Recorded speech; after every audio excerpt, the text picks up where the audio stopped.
Hello, everyone. Good afternoon or good morning, depending upon where you are. I'm Derek Teeter, a partner in Husch Blackwell's Higher Education Practice Group, and I work with colleges and universities on a range of issues, including those that involve emerging technologies like artificial intelligence.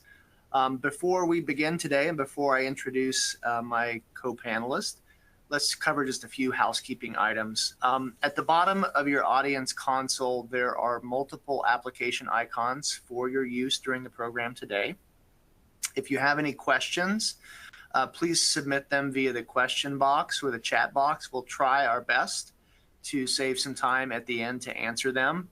If we're not able to do that, we will try our best to follow up with you via email at a later time. There'll be a PDF of the presentation slides available in the program materials folder, so you can download that now. You don't have to wait to get the email. This program has been approved for continuing legal education hours. For live attendees, report your hours by clicking on the CEU icon at the bottom of the screen. A certificate of attendance, including course hours, will be emailed to you tomorrow, along with a link of the recording so you can watch it and share it. And towards the end of the program, we'll also give you the opportunity to complete a short survey and give us your feedback. We appreciate that and always read those responses. Okay, I think that's all the housekeeping items. So let's get started and move forward. I am joined today by my colleague, Marissa Hodajak, who is an associate in our higher education group. She has been an in-house attorney at a major public research university, and she works with our clients on a range of legal issues, including investigations, compliance efforts, and litigation involving various federal civil rights laws like Title IX, the Americans with Disabilities Act, the Rehabilitation Act, and Title VI of the Civil Rights Act. And she is going to be coming online in just a moment, but we're trying to minimize the number of things you have to fit on your screen. So we're just doing one presenter video at a time today.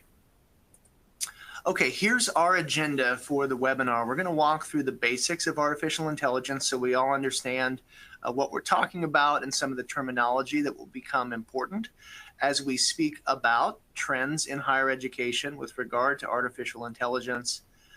Some relevant laws that you should be aware of and thinking about in terms of the application of this technology.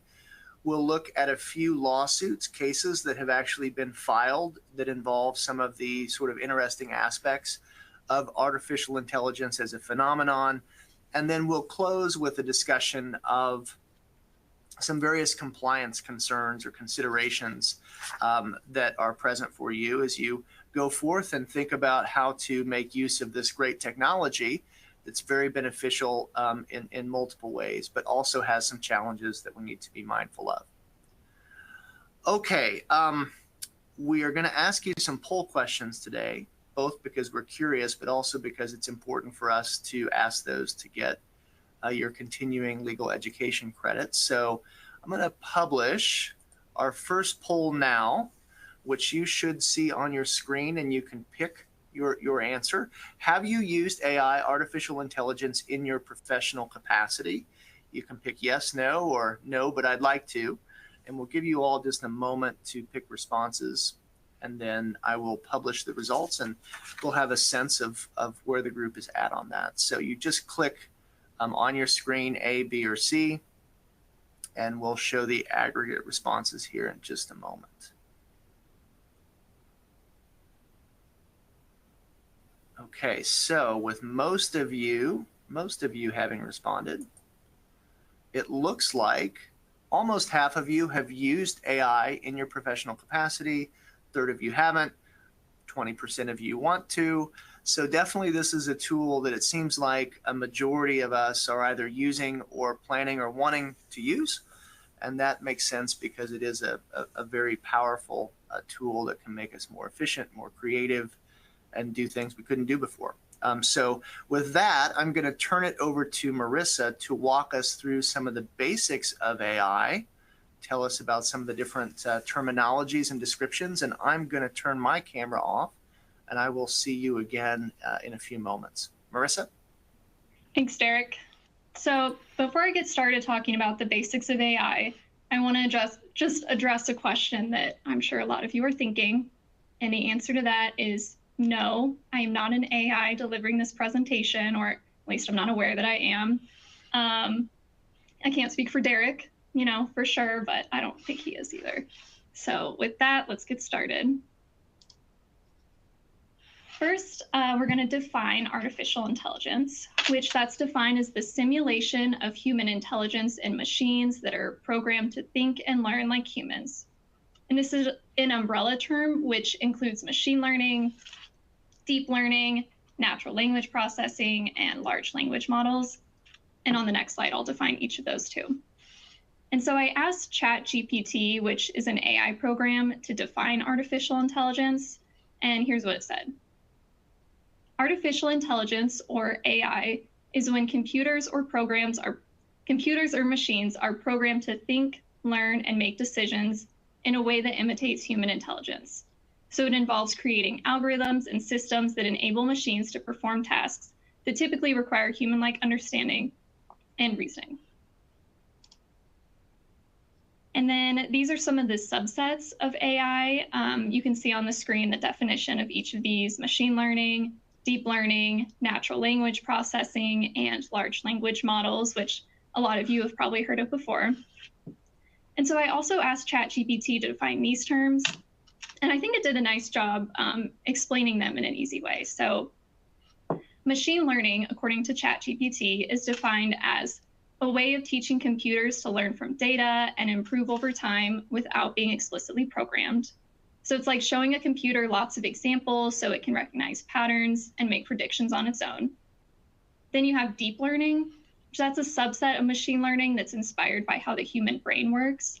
And it involves using artificial neural networks with many layers to process and learn from large amounts of data.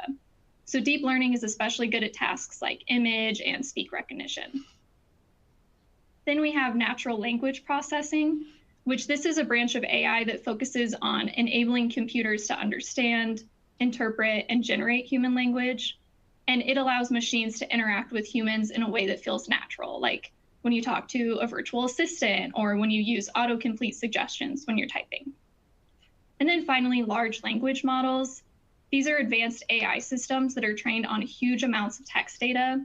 These models can understand and generate human text in various languages, and they're used for tasks like translation, text summarization, and generating creative content. And so models like ChatGPT-3 are examples of large language models.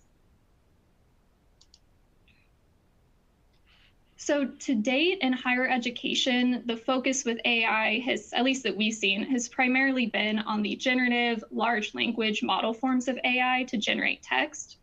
So this is the AI that most people probably think of when they hear the term AI in higher education. LLMs are a technology that can mimic human intelligence by generating text in a human-like fashion. And they are trained on a vast amount of text data, mostly that's scraped from the internet. And they work by being able to recognize, summarize, translate, predict, and generate text. So LLMs can answer narrow and broad questions. They can generate narratives with direction, provide sources for information, and create text in creative format.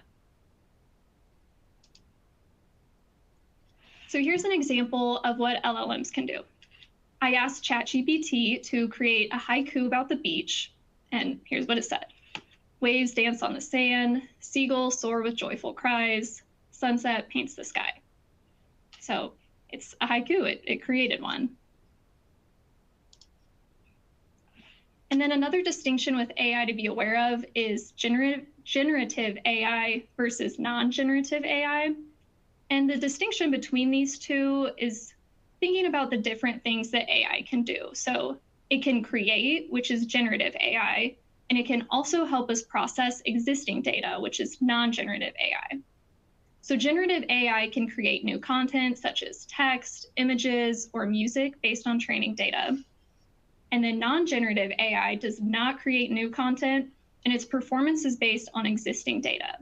So it uses classifications such as image classifiers that identify objects and photos, regression such as predicting continuous values like house prices, And it can also use recommendation systems to suggest products or content based on user preferences. And both of these applications have relevance in higher ed because colleges, they're always dealing with creating new IP, creating content, and they're also analyzing and working through data. So both of these are relevant. And here are some of the major AI tools and companies. We have ChatGPT and DALL-E, Midjourney, Copilot, Quillbot, Hugging Face, and then my favorite, CoCounsel.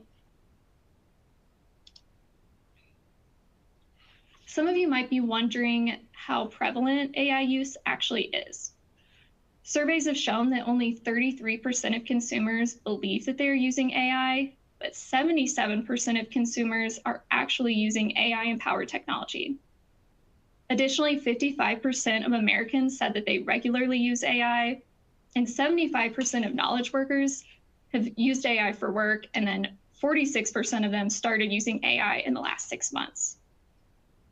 And those of you who use Microsoft products, you might have noticed a recent update with Microsoft Copilot that's sitting in your toolbars in Word or Excel. And so the implication here is that going forward, AI is not only a system that you access on an ad hoc basis, but it's also becoming integrated into our more conventional technologies that we're using every single day. So all this to say, AI is clearly, the use is on the rise, and it's not really showing signs of slowing down anytime soon. So how does all this relate to higher education? I'm going to walk through some emerging trends in higher ed that we've been seeing with AI. When thinking about AI in higher education, one of the first uses that comes to mind, at least for me, is the use of AI by students in their courses. A fall 2023 survey by Titan sponsors, which the survey was sponsored by Turnitin, an AI detection tool, it found that approximately half of college students are using AI. So my first reaction when I saw half of college students was, I thought that seemed very low. I would have assumed that it would be a lot higher than half of them. However, as we saw on the previous slide, we've already shown you statistics that a large portion of people are using AI, but they don't realize it. So this response assumes that people know whether they are or they aren't using AI. And it's also not entirely clear that everyone even understands what AI is and know that they're using a program that's an AI program. So while this data shows that at least half of college students are knowingly using AI to navigate requirements of higher ed, this number could actually be much higher. And this also assumes that, the students were honest in their survey responses. They might have been scared or something, scared of admitting that they were using AI in their courses. So AI can be used in the classroom in many different ways, but we're often seeing it used by students to write essays, to summarize text, to look up answers in lieu of Google, or to answer homework questions, and then also to prepare outlines. So that could be, preparing an outline for a presentation or for an essay, or for those in law school, it could be for their final exam outlines, which I really wish I could have done that when I was in law school. But with AI use in the classroom comes the fear of rampant plagiarism. So how are schools addressing this? Most schools already have standards for plagiarism and academic misconduct. That this could be seen in the syllabus or the parameters of an assignment. There might be institution-wide policies that address this, or regulatory standards that may apply to specific fields or specific professions, and then specific funded projects like grants. So these conventional plagiarism and academic integrity policies, they likely already cover many of the problematic uses of AI, because while plagiarism is a term that gets thrown around a lot, but it can be summed up as taking another's work product or their ideas and then passing it off as your own. So while it's becoming more common in the higher ed industry to have AI-specific academic integrity policies or guidance, it's likely not necessary to have an AI-specific definition of plagiarism because its use is inherent in the idea of plagiarism itself. And we'll discuss academic integrity responses later in the presentation. Derek will be covering that. But I wanted to flag this trend as plagiarism and academic integrity. These are often at the forefront of people's minds when it comes to AI in higher education. So here's an example of a faculty member's syllabus that prohibits use of AI on a specific assignment. Psychology professor requires undergraduates to draft a 10,000-word essay on a significant development in the field of psychology using only academic journals as sources. The faculty member's syllabus specifically states that it is plagiarism to submit any portion of an assignment written by someone else or by something else, such as a computer program. So that's clearly saying that a computer program, such as AI, would use of that would be plagiarism. But a distinction to keep in mind here is that plagiarism requires the creativity of another person or entity to come into being. So simply using AI features such as Microsoft Word for spell check, that is not substituting my own creativity in writing an essay. It's a tool to use, but the fundamental ideas and the value, that comes from me. But on the other end of the spectrum, I could use AI, as I did earlier, to tell ChatGPT to create a poem for me, and then I would submit that entire poem as my own work. So those are two opposite ends of the spectrum when it comes to plagiarism, but we can envision uses of AI somewhere between those two where the line on plagiarism isn't as clear. And I also should know, I forgot to do this earlier, that this picture of the glasses on the screen, that was also generated using, this was Gemini. It was formerly Google Bard. We're also seeing employees at higher ed institutions increasingly use AI in their work. Employees might attempt to use AI to assist with their job duties, which could have many benefits, which include enhanced productivity, automation of routine tasks, better customer service, reduced human error, and reduced workload and burnout. But employees might also attempt to use AI to generate public-facing institutional communications or in other ways that might run your institution's system. So while AI in the workplace, it can improve efficiency and it could have a lot of beneficial uses, there are other concerns such as accuracy and intellectual property that must be considered.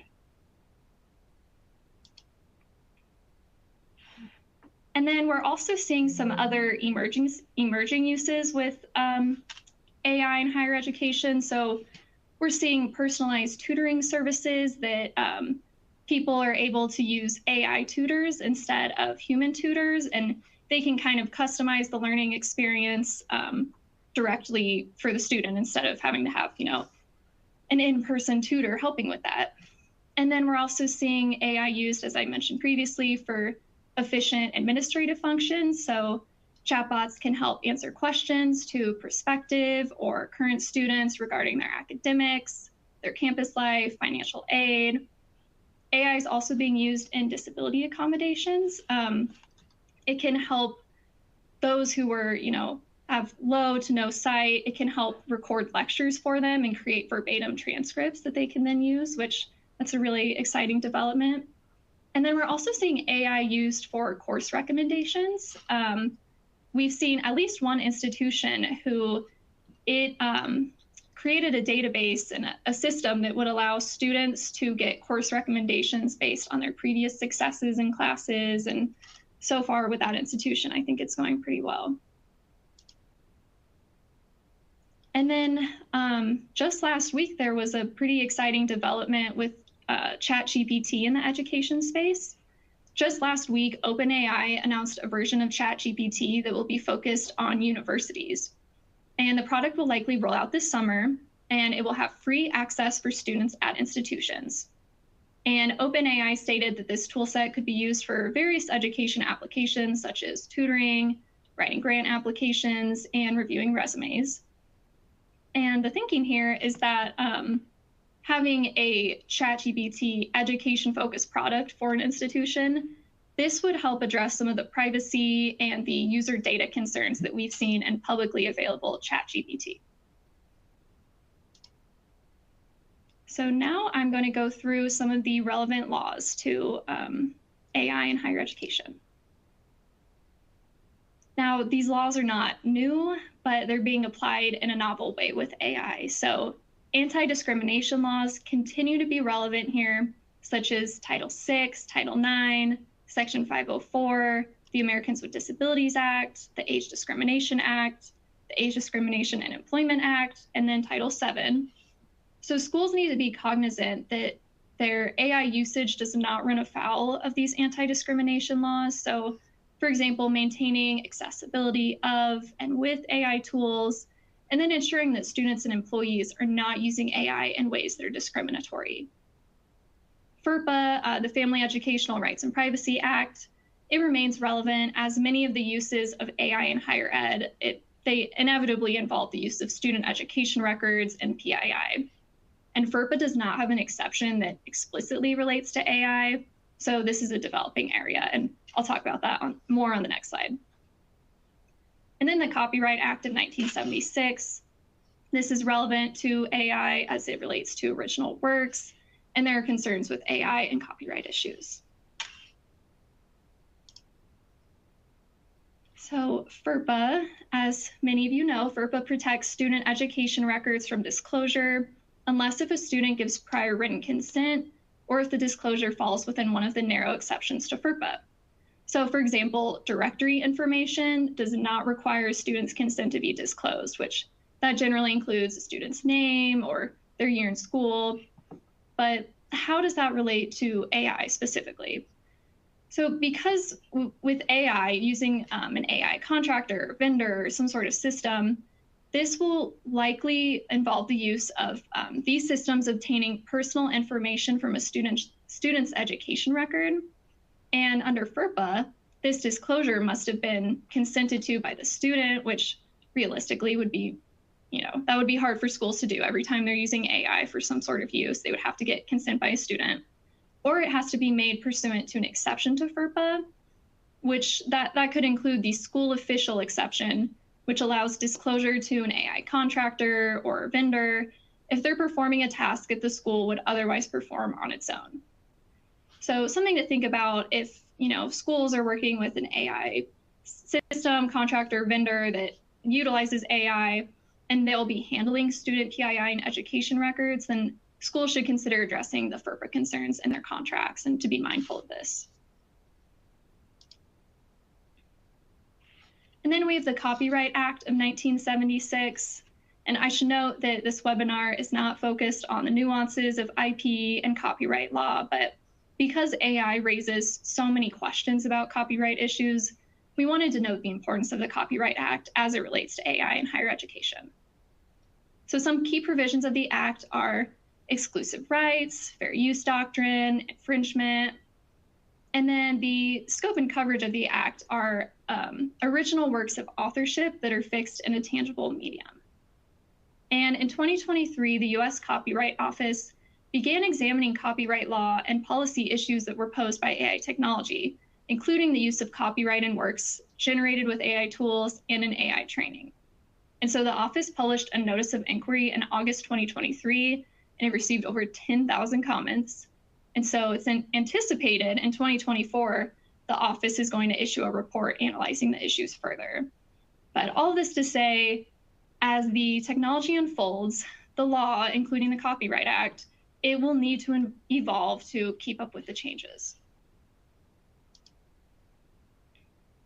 There's been some federal guidance so far on AI, but not a lot. In April 2024, 9 different agencies issued a joint agency statement on AI.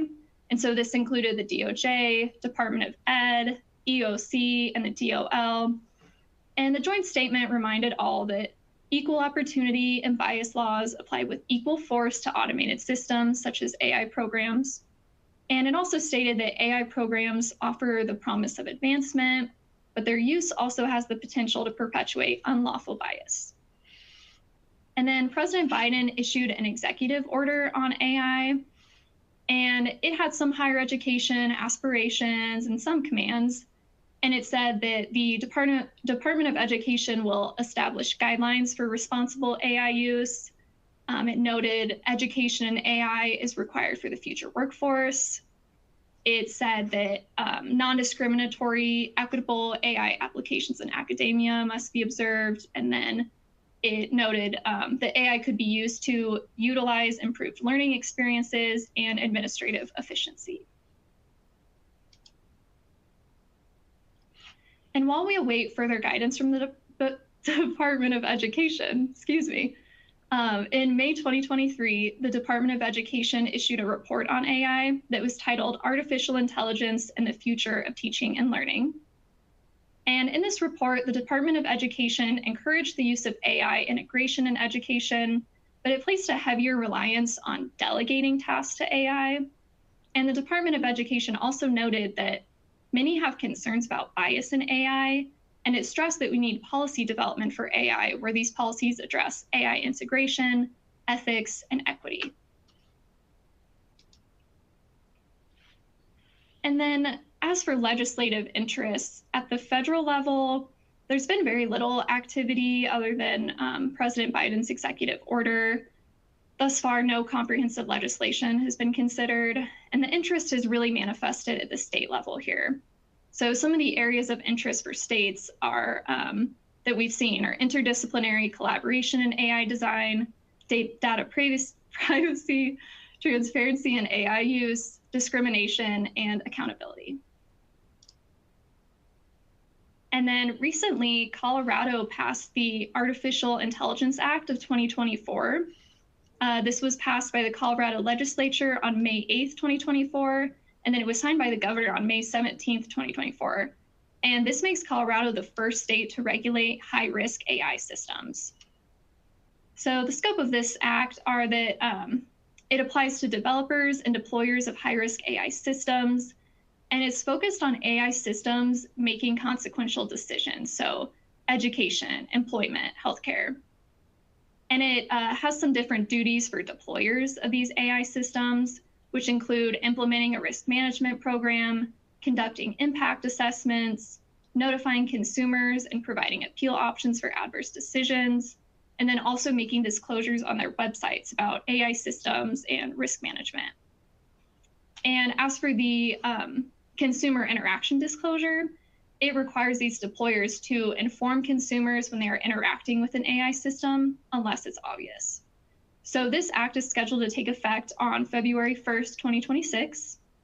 And it's significant because this act sets a precedent for AI regulation in the US, and it aims to ensure responsible use of AI while also promoting innovation.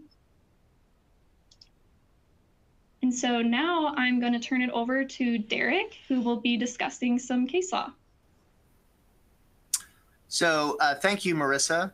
And I think one of the things the first portion of the program really illustrates is that AI has a great many beneficial uses for our clients, and it's something that we should not be so afraid of that we refuse to take advantage of it. It's a great tool in many ways. At the same time, it's a new technology, and so the law is developing to meet it, and there are areas of legal risk to be thoughtful about and to try to manage how we roll this out. And we're trying to strike that balance today of both encouraging and recognizing the beneficial uses of the technology, while also, as lawyers primarily in this audience, managing the institutional risk of dealing with something new and something different. So one of the sort of areas of law where Marissa stressed there's a lot of development going on is intellectual property law and copyright specifically. And that's where we are seeing most of the initial litigation pertaining to AI. And this really in part has to do with how the large language models work and the training mechanism that happens. So I'm not an IT technician. I don't have hyper-specific ways of describing this, but in layman's terms, these technologies like ChatGPT depend upon the ability to ingest massive amounts of pre-created text and data, largely things that are available on the internet, much of which is subject to copyrights, like newspaper articles on NewYorkTimes.com. Some of it's public domain, like old works, but much of it is copyright protected. And generally, under the copyright laws, you have to pay someone to use their copyrighted material unless you can demonstrate some sort of fair use or an exception that the copyright laws create. So the lawsuit New York Times versus OpenAI is really a copyright challenge to the practice of software companies scraping material off the internet including copyrighted materials like newspaper articles or magazine articles, and using those things to train ChatGPT, which can then, based upon that training and the information it gleans from that scraping, generate new content. And so this lawsuit, is going to decide whether it's fair use to pull that information off the internet and use it for training purposes, or whether that's a form of copyright infringement, which, of course, if it's copyright infringement, there'll have to be some sort of negotiation to pay for it, or it would presumably be blocked, which renders the entire construct of the AI program much more challenging, because it would limit the size of the training set that the AI program would use to educate itself, if you will, limiting that potentially to things that are in the public domain, which would include a lot of sort of historic works where copyrights have expired, or for whatever reason someone has chosen to forego a copyright. So this is a significant thing that's percolating through the courts, and we don't have an answer to it yet. For those of us who work in higher education, if institutions are thinking about, of course, developing their own AI programs, utilizing AI, giving AI access to data that the institution holds a copyright over itself, or that its faculty or students do, then the outcome of this case is obviously relevant legally and could lead to certain copyright protections being cemented or lost, depending upon how the case turns out. So that's one of them. Now, there are other copyright lawsuits across the country as well. The New York Times lawsuit is one of the most prominent, but these are three examples: Alter, Cadre, and Thomson Reuters, which is Westlaw, which lawyers use, where this similar theory is being litigated, whether or not it's permissible to use copyrighted material to educate AI, which is a separate question from whether the AI that generates content might create content that publishes someone else's copyright, or maybe in the trademark space is so close to someone's trademark in terms of imagery that creates confusion. So we have intellectual property issues on the front end of the AI, and then potentially on the back end when this new content is created, if it's too close to something that someone else has already held a copyright or a trademark, or maybe even a patent over. And so that definitely can happen, and this is percolating through the courts, and we have to keep our eyes on it and be mindful of what the decisions end up being. Another area where we're starting to see some litigation, albeit much more limited, are potential discrimination concerns that come out of the use of AI, or at least might be connected to the use of AI. So iTutor Group was an EEOC-initiated lawsuit that essentially had allegations a company was discriminating against older persons in its hiring practices. This is a tutoring company. And the allegation was that the software the company was using to identify candidates was systematically discriminating against women over 55, men over 60. And it was unclear whether that was due to sort of a conventional cutoff that had been written into a program, or whether the allegation was that it was some artifact of an AI algorithm, sort of unintended but nonetheless happening. And this case ended up being settled with some provisions in the settlement requiring the entity to be mindful and acknowledge that the use of AI in a way that systematically discriminated against persons based on age could be problematic. So we use AI, or we will be using AI in lots of different ways. We might be using it in admissions. We might be using it in hiring. And sitting behind the AI are algorithms, and sitting behind the AI are the vast data sets that were used to train it. And there could be certain biases, whether intentional or unintentional, built into either one of those things, the software itself or the underlying training data, that could then cause us to use that AI in a way that results in discriminatory decisions, or decisions that have a disparate impact on certain persons of a protected class, like age or race. And so this is an area where we have to be mindful and thoughtful, and the companies that are developing the AI obviously have to take care to make sure that their algorithms and data are such that they aren't causing inadvertently discriminatory decisions or applications to be made with the program.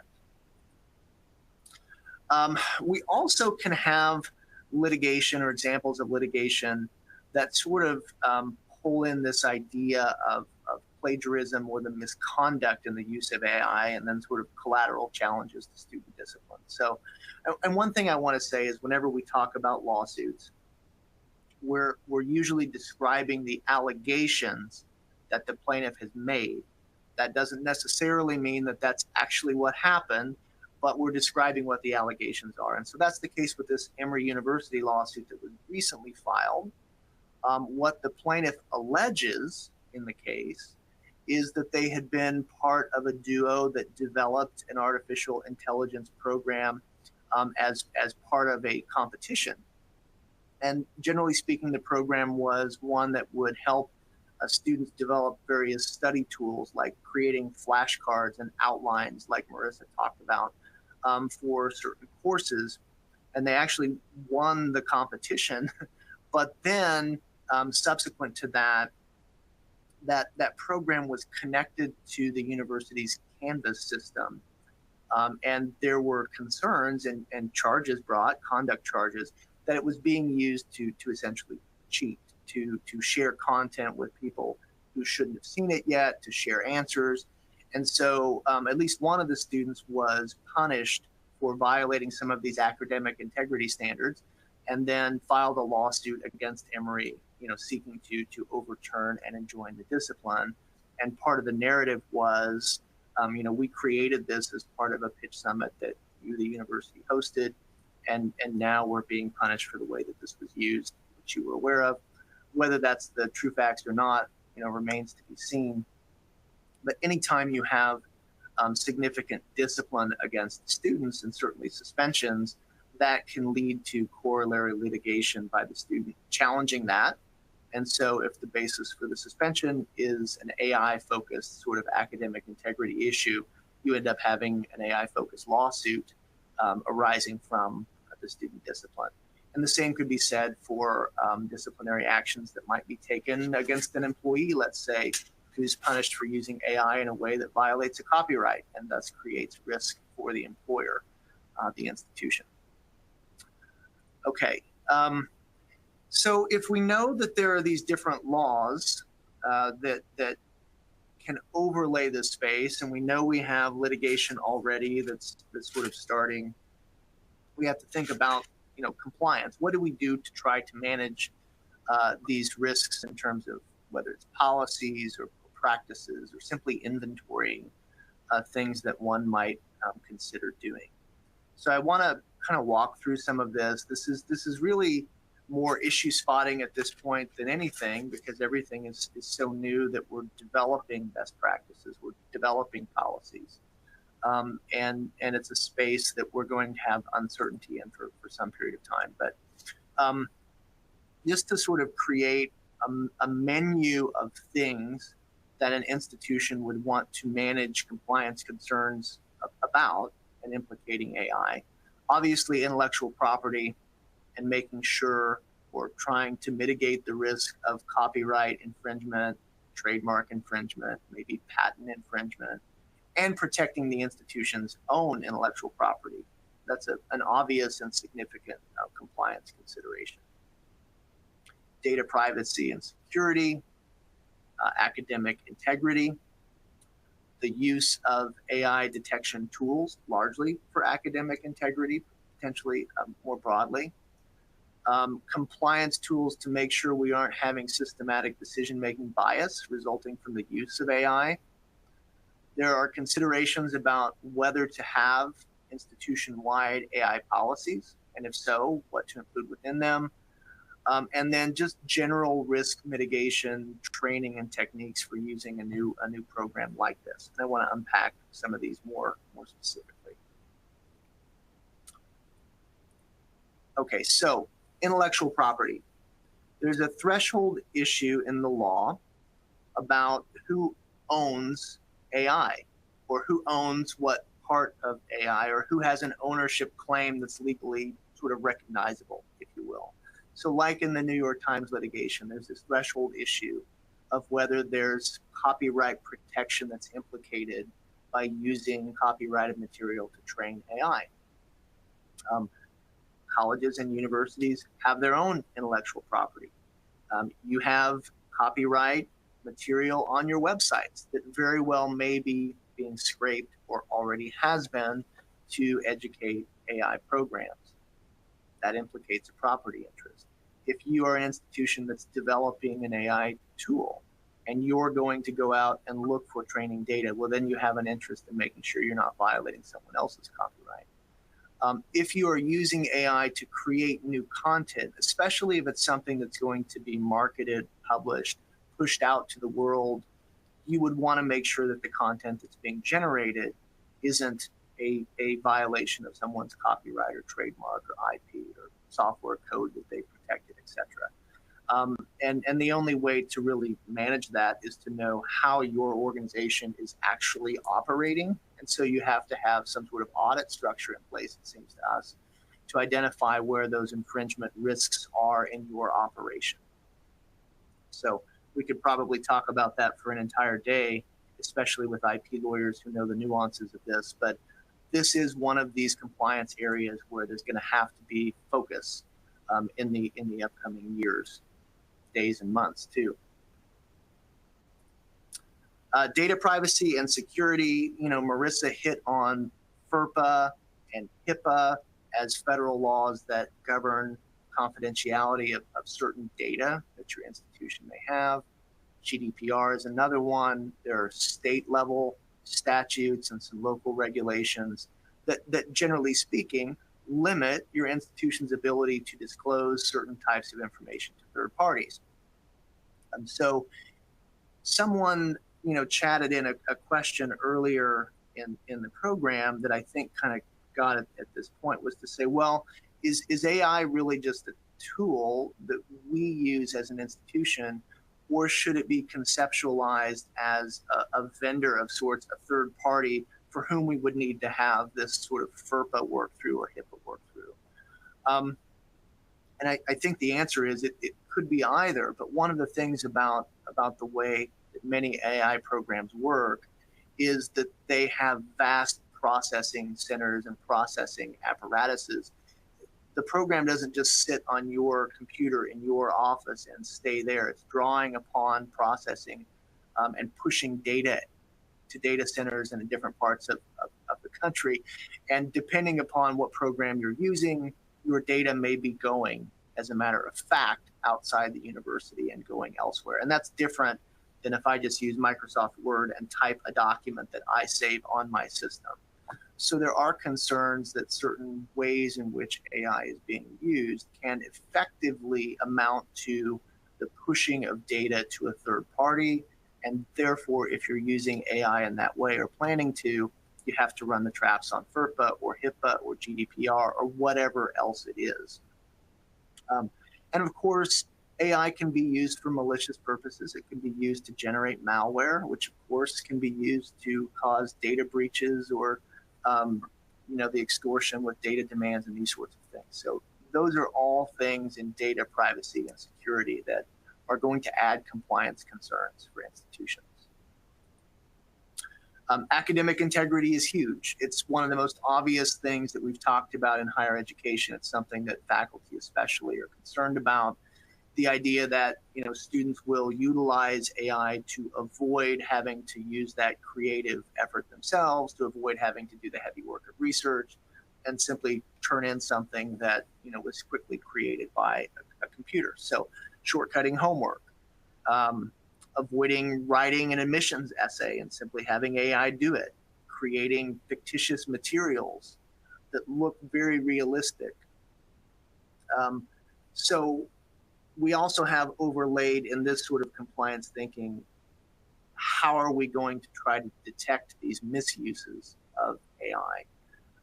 And if we're going to use software programs that are themselves designed to detect the misuse of software programs, then there are compliance concerns about how accurate those AI detection tools may be and how we should use them so that we don't falsely accuse someone of using AI when in fact they haven't. And so we have both sort of concerns about regulating other people's behavior as well as regulating how the institution polices that behavior through the use of these tools themselves. So I want to say just a little bit more about this. These AI detection tools, which are fundamentally software programs like Turnitin, that can be applied to a piece of work product to try to predict or identify whether it was generated with AI or simply cut and pasted in a more conventional way from content online. They are not foolproof. They have false positives. They have false negatives. They are affected by potential bias as well. For example, there are some studies that show AI detection tools tend to identify as plagiarism more often things that are generated by non-native speakers because of the artifact of how they speak, how they write, even though they're not engaging in plagiarism. So we would always advise faculty, don't make a plagiarism decision based solely on the report you get from a plagiarism detector. The University of Kansas Center for Teaching Excellence, which is an organization that provides guidance and best practices to people who teach, says make comparisons between the piece of work you suspect to be plagiarized versus that own student's earlier pieces of work product. If you have one AI detection tool that identifies a piece as potentially being plagiarized, use another tool to cross-check it. Actually have a conversation with someone before you take the step of accusing them, especially if that's likely to cause them to be dismissed from a program. Some faculty may be willing to offer students a second chance if they feel like the rules on the use of AI were not clear.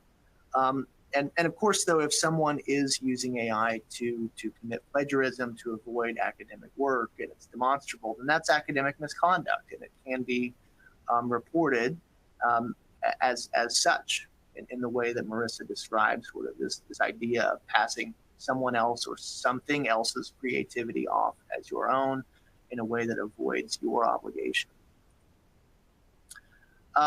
Academic integrity policies. Many institutions are either rolling out some AI-specific language or they're in the process of trying to discern what it is they want to say.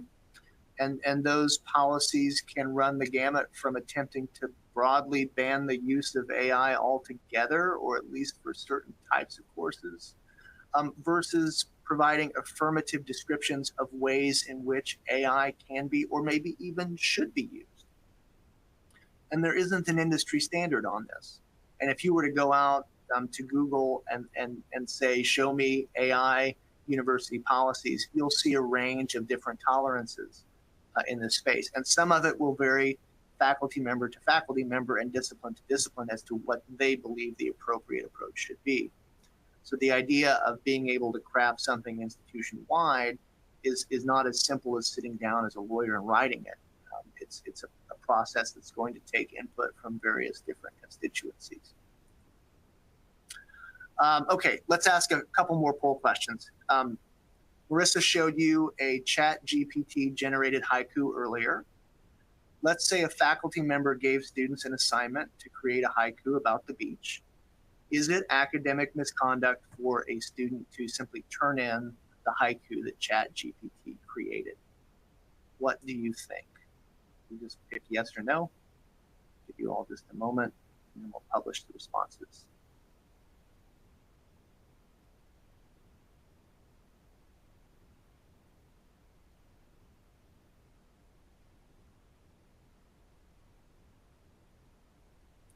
Okay, so a lot of you having responded. Almost 90% of you say yes, it is. And I think that's the best answer, probably the right answer for that sort of scenario. The assignment was use your own effort and creativity to create this thing. And the student simply went out and had ChatGPT do it and then turned it in without attribution it's plagiarism, and it's simply a failure to do the work that was merited to get the grade. Okay, well, what if we had some sort of assignment, let's say, that was a little bit more complicated? And the assignment is one that pertains to answering some questions about the primary causes of World War I. And so we have someone who goes to ChatGPT and the question is, tell me what caused World War I to happen, and you get this response that talks about militarism and alliances and imperialism and the assassination of the Archduke Franz Ferdinand. And so you have this output from ChatGPT. What if the assignment was, I'm going to give you a take-home test, and one of the test questions is an essay. What were the primary causes of World War I? Do you think it's academic misconduct in this setting for the student to use ChatGPT's answer? What do you think?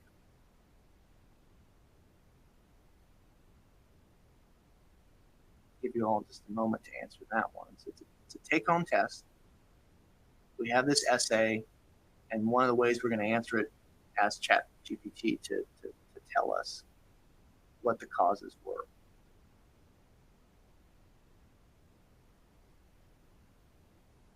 Okay, so with a lot of you having answered, look at that. So now we have a much closer sort of split of opinion as to whether this is plagiarism or not. And I think it's right that we should be sort of more maybe debating whether this is or is not. It's a take-home test. If we were operating 30 years ago, someone might have pulled out their textbook. You might have found the correct answer, and you might have simply wrote word for word from the textbook what the causes of World War I are. Is that's what is happening here? Or is it something different? I don't know. We can debate that. But you can see how this is not as clear of an example of academic misconduct as the haiku example, where creativity is essential. This is more sort of finding certain facts to be able to put into a document. Let's do another one. A faculty member publishes a research paper on the demographic changes in the High Plains in the 1925 to 1940, so the Dust Bowl. And they used ChatGPT to identify various sources, including first-person narratives of people who moved out of that region. And the faculty member also uses ChatGPT to generate a first draft of an introduction and a conclusion, which the faculty member then lightly edits before publishing the piece. And nowhere in the footnotes or elsewhere does the faculty member attribute ChatGPT as a source.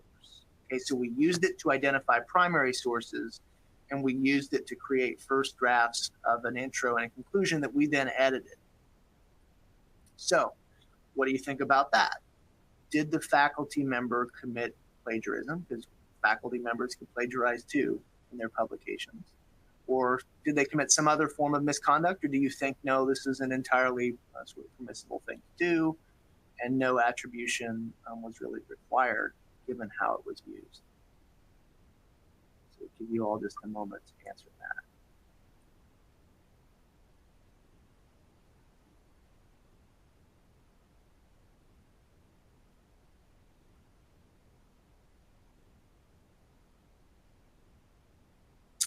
Okay, so a lot of you, I think, answered. You're taking your time on this one. It's probably the most complex of the three examples. Okay, so we've got an interesting split here. Not quite half of you say, well, that's plagiarism, but almost as many of you sort of think it's maybe some other form of misconduct. But a meaningful percentage of you think that it was actually legitimate use.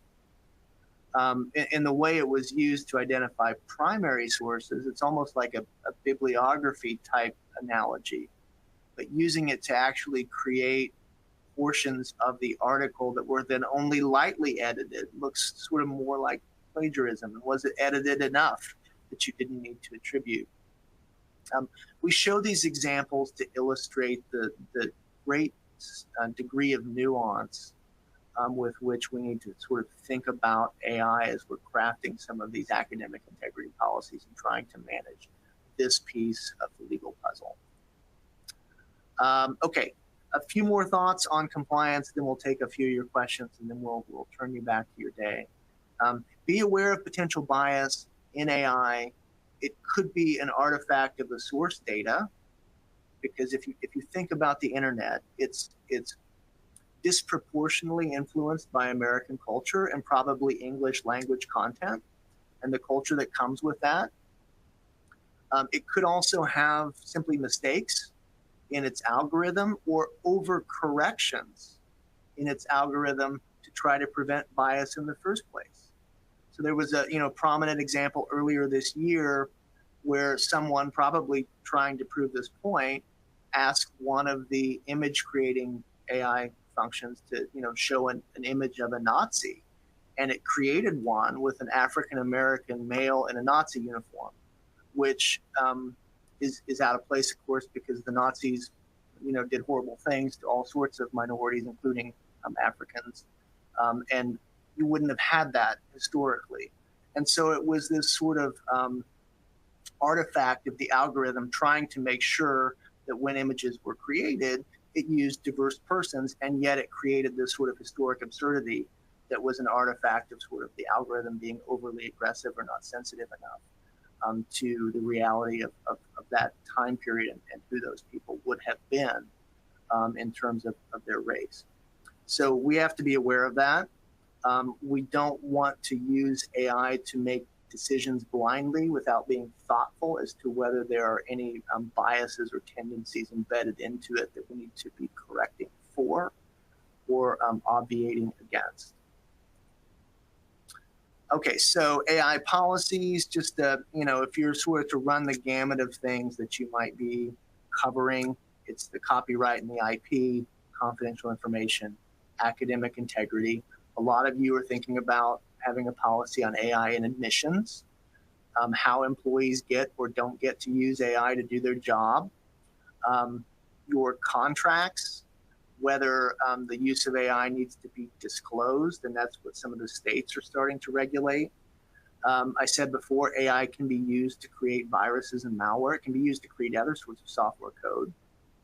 And then lastly, and this is one I really want to emphasize too, AI can be used to do illegal things. I don't know, those of you that watch network television, there was a special on earlier this week about the phenomenon of using AI to create nude images, and then a human person's actual face is superimposed on those. And so you have these examples in high school settings where a high school student, often a young lady, has her head placed on an entirely AI-generated fictitious nude body, and then it's shared around, causing all sorts of problems, obviously. Well, if that were to happen with certain minors, it could be illegal.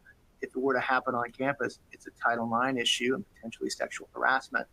And so we're going to have to start to address some of those phenomenon in those sort of corollary policies, like a Title IX sexual misconduct policy, for example, or the training that we have that goes with it. Okay. Mitigating risk, thinking about the policies and what we're going to say, training our employees and students on how to ethically use AI and the implications of misuse, conducting audits of the way that our organizations are using AI, and being thoughtful when we do that audit about whether there are areas where we can have sort of biases, discrepancies, legal risks coming out of that. You got to monitor the legal developments in this space. Hopefully this webinar has helped a little bit. And then we have to bring these subjects out into the open and grapple with them transparently within our institutional communities with contractors and vendors. Okay, we got just a couple of minutes for some questions. So let me just scroll through here. There's too many to answer. That much is obvious.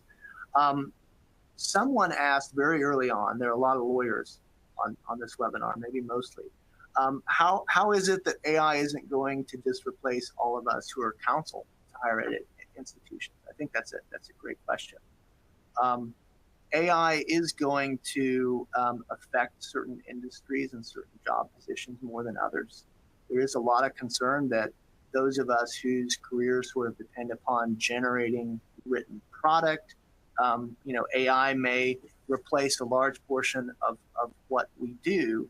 I think we as lawyers have to become effective at using AI and to be some of the most educated people we can be about how to leverage that technology.